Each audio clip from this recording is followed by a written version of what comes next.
Françaises, Français, mes chers compatriotes, quand le 28 octobre dernier, je me suis adressé à vous, je m'étais engagé à vous rendre compte de l'évolution de l'épidémie et des décisions qui pouvaient être prises en conséquence. Un mois plus tard, où en sommes-nous? Le nombre de cas positifs journaliers à la Covid-19 a fortement reculé. Il a été supérieur à 60 000. Il s'est établi la semaine dernière à 20 000 cas par jour en moyenne. Après avoir atteint 33 500 patients hospitalisés le 16 novembre, soit plus que lors de la première vague, nous avons aussi commencé une lente décrue. Le nombre de personnes en réanimation du fait de la Covid-19 est passé de 4 900 le 16 novembre à 4 300 aujourd'hui. De ces données, il ressort que le pic de la seconde vague de l'épidémie est passé. Lors de ma dernière intervention, nous redoutions des chiffres bien pires encore. Et nous les avons évités. D'une part, car nos efforts, vos efforts, ont payé. L'esprit civique dont vous avez fait preuve a été efficace. Et d'autre part, parce que nous avons appris à mieux prendre en charge et traiter les patients atteints pour éviter certaines formes graves qui auraient frappé nos concitoyens et pesé encore plus sur nos services de réanimation. Je veux ici saluer le dévouement des soignants qui, en ville comme à l'hôpital, ont tenu, coopéré, innové, malgré la fatigue et la lassitude. Je salue tous les professionnels, les associatifs, les bénévoles, qui ont aussi ici aidé. C'est tous ensemble que nous avons obtenu ces résultats. C'est tous ensemble que nous avons sauvé des vies. Si nous avons réussi à ralentir la circulation du virus, nous ne devons pas perdre de vue nos autres préoccupations sanitaires. Il nous faut d'abord continuer de traiter, parfois de reprendre les soins pour les autres patients. Il nous faut aussi nous préparer à faire face aux conséquences de long terme liées au virus. Des scientifiques et des experts travaillent d'ores et déjà avec l'assurance maladie à un suivi de long terme des malades de la Covid-19. Je demande aussi au gouvernement de préparer une stratégie pour prendre en compte les conséquences psychologiques de la pandémie et des différents confinements. Je sais en particulier combien les personnes âgées, à domicile comme dans les maisons de retraite, combien les personnes en situation de handicap ont souffert et souffrent encore de leur isolement et combien nous devons les accompagner dans la durée. Il nous faut enfin redoubler de vigilance pour prévenir et répondre aux violences faites aux femmes et aux enfants durant cette période de confinement. Certes donc, nous avons freiné la circulation du virus, mais il demeure très présent en France comme dans tout l'hémisphère nord, en Europe, aux États-Unis, au Canada, en Russie, où il circule encore très fortement. Aujourd'hui, nous avons atteint 50 000 décès dus à l'épidémie. Et si la situation s'améliore globalement dans l'Hexagone et dans nos Outre-mer, dans certaines régions, elle demeure très préoccupante. Nous avons encore devant nous plusieurs semaines pour atteindre les objectifs que j'avais fixés qui permettent de contrôler l'épidémie et donc de stabiliser le nombre de contaminations autour de 5 000 personnes par jour et d'avoir entre 2 500 à 3 000 personnes en lit de réanimation. Aussi, je m'adresse à vous ce soir pour vous dire qu'il nous faut poursuivre nos efforts. Quels sont nos objectifs? Sauver des vies au maximum, maîtriser l'épidémie, tout en prenant en compte à chaque fois au mieux les autres malades, l'isolement de certains, notre économie et ce qui fait la vie. L'éducation, la culture, le sport, notre art de vivre. Adapter la réponse au territoire, en particulier pour nos Outre-mer, où des plans spécifiques par territoire seront prévus. Pour ce faire, il nous faut continuer pendant plusieurs semaines à éviter nombre d'activités dans des lieux clos qui accélèrent la diffusion du virus et limiter au maximum les rassemblements. À partir de là, je veux pouvoir ce soir nous fixer un cap, un calendrier et esquisser des perspectives. Une nouvelle étape s'ouvrira à partir du samedi 28 novembre matin. Il y a d'abord ce qui ne va pas changer. le confinement adapté et donc le système de l'attestation resteront en vigueur car c'est ce qui nous a permis d'obtenir ces bons résultats. Il faudra donc continuer à rester chez soi, à télétravailler quand cela est possible, à renoncer aux réunions privées, aux rassemblements familiaux et à tous les déplacements non nécessaires. Mais dès samedi prochain matin, plusieurs changements seront réalité. D'abord, les déplacements pour motifs de promenade ou activité physique en extérieur seront désormais permis dans un rayon de 20 km et pour 3 heures. Les activités extrascolaires en plein air seront à nouveau autorisées. Pour les cultes, les offices seront à nouveau permis dans la stricte limite de 30 personnes. Enfin, et je sais combien l'attente est grande et combien cela participe à notre quotidien, à la vie de nos centres-villes, de nos centres-bourgs, enfin donc, tous les commerces pourront rouvrir et les services à domicile reprendre, mais dans le cadre d'un protocole sanitaire strict qui a été négocié avec l'ensemble des professionnels que je veux ici remercier. Les commerces et les services pourront donc rouvrir, selon ces règles, jusqu'à 21 h au plus tard. Les librairies, les disquaires, les bibliothèques et archives pourront aussi rouvrir dans ces conditions. La deuxième étape, ce sera le 15 décembre. Le 15 décembre, si nous sommes bien arrivés autour des 5000 contaminations par jour et environ 2500 à 3000 personnes en réanimation, nous pourrons alors franchir un nouveau cap. Alors, le confinement pourra être levé. Nous pourrons donc à nouveau nous déplacer sans autorisation, y compris entre régions, et passer Noël en famille. Il faudra au maximum limiter les déplacements inutiles. Souffler et se retrouver, oui, mais j'en appelle à votre sens des responsabilités. Il ne s'agira pas à coup sûr de vacances de Noël comme les autres. Les activités extrascolaires en salle, pour l'accueil des enfants durant les fêtes, seront à nouveau autorisées avec des règles strictes. Les salles de cinéma, les théâtres, les musées pourront reprendre leur activité, toujours dans le cadre des protocoles sanitaires qui ont été négociés. Et un système d'horodatage permettra d'organiser les représentations en fin de journée. Je veux ici dire combien je remercie et combien nous soutenons tous les acteurs de la culture, à qui, je le sais, nous avons tant demandé, mais qui ont tenu, qui ont créé, innové, su trouver de nouveaux publics dans ce contexte si difficile. Nous avons besoin d'eux.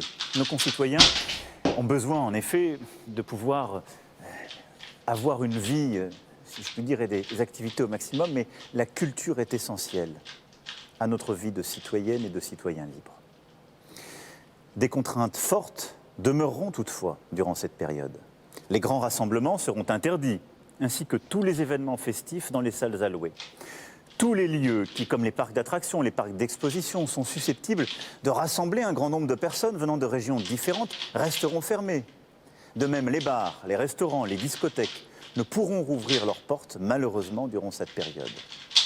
Concernant les stations de sport d'hiver, une concertation a été engagée par le gouvernement avec les élus locaux et les professionnels. Les décisions seront finalisées très prochainement. Mais il me semble toutefois impossible d'envisager une ouverture pour les fêtes et bien préférable de privilégier une réouverture courant janvier dans de bonnes conditions. Nous nous coordonnerons sur ce point avec nos voisins européens. La logique de toutes ces décisions est la même. Au maximum, limiter toutes les activités qui multiplient les rassemblements, conduisent les gens à se rassembler sans protection dans des lieux clos et permettre progressivement de rouvrir les activités où l'on peut se protéger et où les distances, où les gestes barrières sont possibles. Partout sur le territoire, durant cette période, donc à partir du 15 décembre, un couvre-feu de 21 h à 7 h du matin sera mis en place. Nous pourrons circuler librement les soirs des 24 et 31 décembre pour partager ces moments en famille, mais les rassemblements sur voie publique ne seront pas tolérés.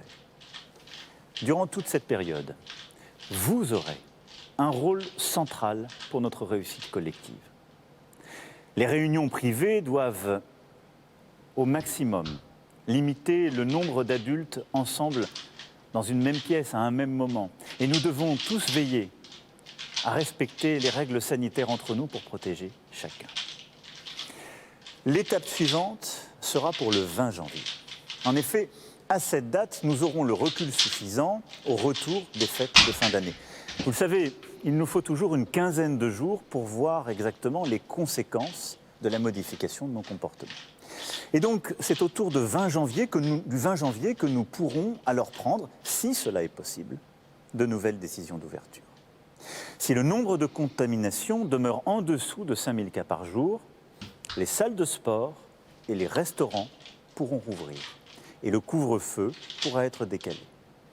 Les lycées, qui bien souvent aujourd'hui fonctionnent par demi-classe, pourront à ce moment-là être pleinement rouverts avec la totalité des élèves présents durant les cours. 15 jours plus tard, ce sont les universités qui pourront reprendre les cours avec là aussi une présence physique de tous les élèves. Nous ferons ainsi le point tous les 15 jours sur la situation sanitaire et déciderons alors si nous pouvons prendre des mesures supplémentaires d'ouverture ou si, au contraire, il nous faut revenir en arrière pour prévenir tout nouvel emballement de la propagation du virus. Car nous devons tout faire pour éviter une troisième vague, tout faire pour éviter un troisième confinement. Pour cela, et durant les mois qui viennent, nous avons 3 outils entre nos mains. Le premier, c'est l'esprit de responsabilité de tous. Nous ne sommes pas, vous n'êtes pas passifs durant cette crise. Nous avons tous un rôle à jouer. Durant les congés de fin d'année, nous allons tous retrouver nos proches. Nous nous en réjouissons évidemment, et tous dans ces moments-là. Nous sommes tentés de baisser la garde, de relâcher la pression. Mais si nous ne voulons pas subir demain un troisième confinement, nous devons redoubler de vigilance. Protégeons nos proches, en particulier les plus vulnérables. Portons le masque, y compris à la maison lorsque nous sommes avec des amis ou avec des parents qui n'habitent pas au quotidien avec nous. Veillons à ne pas être trop nombreux à table. Appliquons scrupuleusement tous les gestes barrières. Se laver les mains, respecter les distances, aérer toutes les heures les pièces. C'est du bon sens et de l'exigence, mais chacun de nous a entre ses mains une partie de la solution. Notre second outil, c'est la stratégie tester, alerter, protéger, soigner, que nous sommes en train de réorganiser pour la rendre beaucoup plus efficace. C'est à mes yeux l'outil le plus important dans les semaines et les mois qui viennent pour contrôler le virus. Tester. Nous sommes, comme vous le savez, l'un des pays européens qui testent le plus. Début janvier, aucun test ne devra mettre plus de 24 heures entre la demande de test et son résultat. Ce sera vrai des tests PCR que nous continuerons de déployer. Quant aux tests antigéniques, qui permettent d'obtenir un résultat en moins de 30 minutes, ils seront utilisés massivement, en particulier pour les personnes qui ont des symptômes ou lorsqu'il faut dépister rapidement, par exemple dans une école ou dans une maison de retraite. En la matière, les innovations continuent de se poursuivre et permettront, je l'espère, de faire encore mieux et plus simplement. Alerter. Nous devons, dans les prochaines semaines, améliorer notre organisation afin de casser beaucoup plus rapidement les chaînes de contamination à la racine en identifiant plus complètement l'ensemble de ce qu'on appelle les cas contacts, c'est-à-dire toutes celles et ceux qui ont été exposés à quelqu'un qui a la Covid-19. L'application Tous Anti-Covid, que vous êtes près de 10 millions à avoir téléchargée, et il faut continuer, est essentielle pour les identifier. Utilisons-la au maximum dans les commerces et lorsqu'ils ouvriront, dans les restaurants, dans les lieux de culture, partout où nous nous rassemblons. Elle est une aide précieuse pour appuyer l'assurance maladie. D'ores et déjà, plus de 10 000 personnes appellent chaque jour les cas contacts. Et nous allons continuer de former, d'engager de nouveaux volontaires pour encore nous améliorer. Protéger. Je souhaite que le gouvernement et le Parlement prévoient les conditions pour s'assurer de l'isolement des personnes contaminées, y compris de manière plus contraignante. Un vrai débat démocratique doit se tenir. Mais si nous voulons éviter un confinement, nous devons être plus contraignants à l'égard de celles et ceux qui ont le virus. Ces personnes seront accompagnées sur le plan matériel, sanitaire, psychologique. Cette nouvelle stratégie associera, outre les services de l'État, les maires et leurs services, comme les associations concernées. Soignez, traitez. Beaucoup de progrès ont été faits et nous pouvons nous féliciter de la mobilisation de nos soignants. Nous devons continuer d'améliorer la prise en charge et le traitement dès le diagnostic en médecine de ville et à l'hôpital pour réduire encore davantage les formes graves. Le troisième outil, enfin, qui nous permettra de faire face au virus durant les prochaines semaines et les prochains mois, et pour nous tous une formidable lueur d'espoir, c'est le vaccin. Notre stratégie repose sur plusieurs vaccins. Certains seront disponibles dès la fin décembre, début janvier, et une seconde génération arrivera au printemps. Notre plan en la matière est clair. D'abord, sécuriser le nombre de doses. Nous l'avons fait avec l'Union européenne et la Commission, en achetant auprès des producteurs, en nous mettant en capacité d'en produire en maximum en Europe, et le nombre de doses étant réparti en fonction de la population de chaque État membre. Les premiers vaccins, sous réserve des résultats des essais cliniques, pourront être administrés dès la validation des autorités sanitaires compétentes. Ensuite, garantir la sécurité sanitaire. Un comité scientifique sera chargé du suivi de la vaccination. Un collectif de citoyens sera aussi mis en place pour associer plus largement la population. Et je tiens à ce que celle-ci se fasse dans un cadre totalement transparent. La vaccination doit se faire de manière claire, transparente, en partageant à chaque étape toutes les informations, ce que nous savons comme ce que nous ne savons pas. Et je veux aussi être clair, je ne rendrai pas la vaccination obligatoire. Enfin, nous allons organiser une campagne de vaccination rapide et massive au plus près des personnes. La Haute Autorité de Santé présentera dès les jours à venir ses recommandations. Les autorités sanitaires, avec l'État, les collectivités locales, définiront les modalités pratiques du déploiement des vaccins, avec les hôpitaux, les maisons de retraite et l'ensemble des médecins de ville. Nous commencerons vraisemblablement dès fin décembre, début janvier, sous réserve des validations par les autorités sanitaires, par vacciner les personnes les plus fragiles et donc les plus âgées. Des étapes successives seront présentées afin progressivement de permettre la vaccination du plus grand nombre. Vous le voyez, le retour à la normale ne sera donc pas pour demain, mais nous pouvons, j'en ai la conviction, maîtriser l'épidémie dans la durée. Nous avons les moyens, collectivement, de réussir à maîtriser puis vaincre ce virus. Chacun a un rôle à jouer, chacun a une responsabilité à tenir. Nous avons dans le même temps à faire face à une crise économique et sociale inédite. Elle est la conséquence du premier confinement et de ce que nous sommes en train de vivre. Je vous l'annonçais dès le mois de juillet dernier. La crise va vraisemblablement encore s'aggraver, mais nous avons une réponse à apporter et nous l'avons fait dès le début. En effet, depuis le premier jour, nous agissons. Pour les salariés, avec le chômage partiel, pour les plus précaires, avec des aides ponctuelles et la prolongation des droits, en particulier pour les chômeurs, pour les entreprises et les indépendants, avec notamment les prêts garantis par l'État, les annulations et reports de charges, le fonds de solidarité. Quoi qu'il en coûte n'a pas seulement été une formule, mais bien des actes et une réalité. Nous avons renforcé cette réponse lors de la deuxième vague. Et je veux ici remercier le Premier ministre et l'ensemble du gouvernement qui, en concertant, en travaillant, a permis de compléter les choses. De nouvelles aides sociales ont été décidées.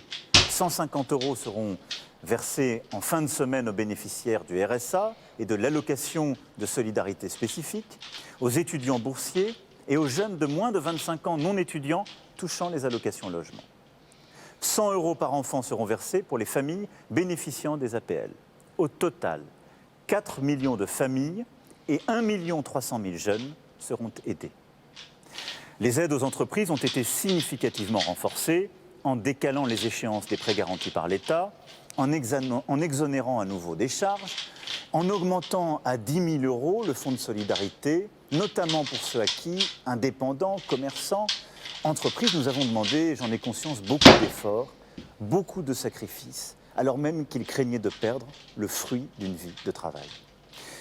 Ils sont tous essentiels, tous, à la vie de notre nation. Dès les prochains jours, nous allons encore compléter ces aides.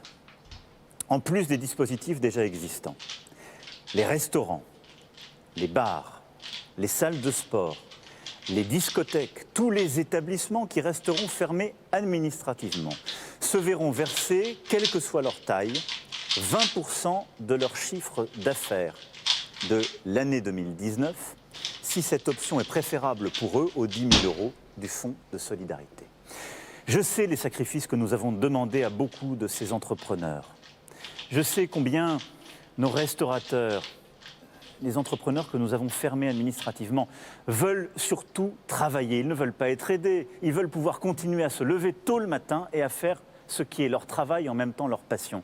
J'ai conscience du sacrifice que nous leur demandons. C'est pourquoi nous allons apporter cette aide encore exceptionnelle jusqu'au 20 janvier prochain, je l'espère, date à laquelle nous pourrons les réouvrir. Les saisonniers, les extras qui n'ont plus d'engagement depuis des mois, les précaires qui travaillent les années précédentes mais ne retrouvent plus d'emploi, les jeunes qui n'arrivent à trouver ni emploi étudiant ni premier emploi, trouvons une réponse exceptionnelle à leur situation. Le gouvernement présentera cette réponse dans les prochains jours. Le plan « Un jeune, une solution » fera l'objet de moyens accrus et j'invite tous les jeunes à se renseigner sur la plateforme prévue à cet effet. Toutes ces décisions sont le fruit de larges consultations menées par le Premier ministre et son gouvernement avec les partenaires sociaux, les élus locaux, les forces politiques. Elles sont éclairées par la science. Il y a certes beaucoup de choses que nous ne maîtrisons pas, mais j'assume pleinement les décisions que je vous expose aujourd'hui. Et j'assume de les prendre pour vous protéger au maximum dans ce contexte exceptionnel. Mes chers compatriotes, j'ai conscience de vous avoir donné beaucoup de détails ce soir. Mais je pense que c'était nécessaire pour vous permettre de vous figurer dans les prochaines semaines comment nous allons nous organiser si chacun nous tenons notre rôle. Il y a toujours beaucoup d'incertitudes. Et il nous faut garder en la matière beaucoup d'humilité, ce virus nous l'a appris. Mais je ferai tout ce que je peux pour me battre à vos côtés, pour vous protéger et réussir à maîtriser cette épidémie. Cette épreuve qui dure depuis bientôt 1 an est difficile pour chacun de nous.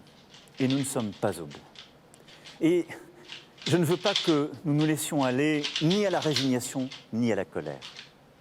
Je suis optimiste, car toute crise comporte une part de progrès, une part d'espérance. Regardez comme ces 9 derniers mois nous ont permis aussi de réussir ce que longtemps nous avions pensé impossible. Nous avons su rendre notre État plus efficace pour faire face à l'urgence sanitaire comme économique. Nous avons collectivement transformé l'hôpital, notre système de soins. Nous nous sommes appuyés sur le numérique pour rapprocher les commerçants des citoyens dans les territoires, pour continuer à travailler, à apprendre, à soigner. Nous avons fait preuve d'une capacité d'innovation, d'un sens de l'inventivité qui seront décisifs pour construire le futur et affronter les crises qui viennent.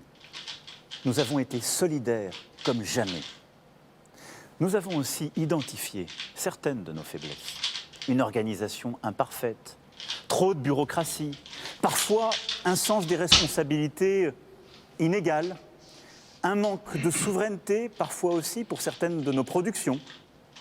Dans les prochains mois, il nous faudra consolider ces forces que parfois nous ne soupçonnions pas et corriger ces vulnérabilités que parfois nous ne voulions pas voir. Pour ce faire, nous devrons nous en remettre au savoir et à la science. Ne jamais céder au complotisme, à l'obscurantisme, au relativisme. Nous devrons continuer à innover, à créer, à entreprendre. C'est la force de l'esprit français. Nous aurons à redresser notre économie tout à la fois en investissant, en travaillant et en étant solidaires.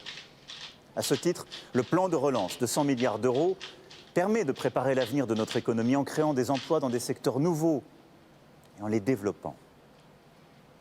Mais pour les semaines à venir, nous devons chacune, chacun, à la nation, l'esprit de responsabilité.